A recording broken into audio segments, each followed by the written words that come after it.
freedoms are like the air we breathe.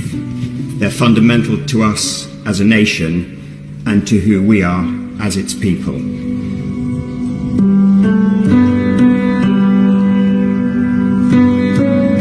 Yet once again, we stand on the threshold of using the rule of law to undermine the rule of law, the foundations of which have been laid over centuries. And can I say this, Madam Deputy Speaker? We are not asking our constituents to do anything we have never asked.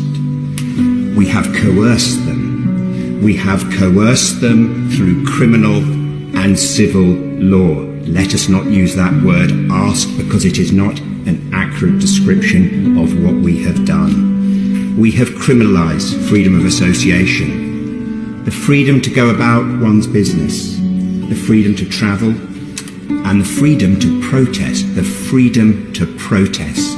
That is the oxygen of democracy. And Madam Deputy Speaker, this hurts my head and it hurts my heart. And dismissing these sincerely held concerns as wanting to let the virus rip is both deeply ungenerous and deeply, deeply unkind. But in responding to that charge, Madam Deputy Speaker, I say, if this Parliament is not the place for disputation, delectable or otherwise, where is this rigour to be found? And I want people to live long lives, full lives, happy lives, myself included.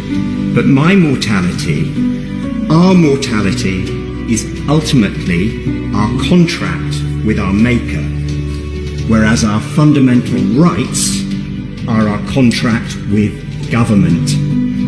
So I will not be supporting this legislation. I think it is terribly unjust and, like my dear friend, in many parts cruel.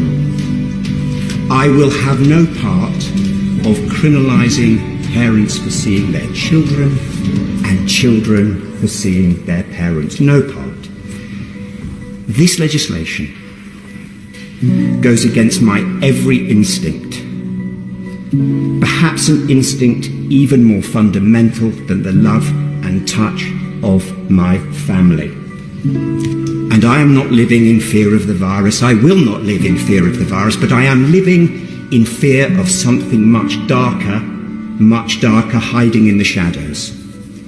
And, Madam Deputy Speaker, when the sunlight returns, and it will return, I hope it chases those shadows away. But I can't be sure that it will.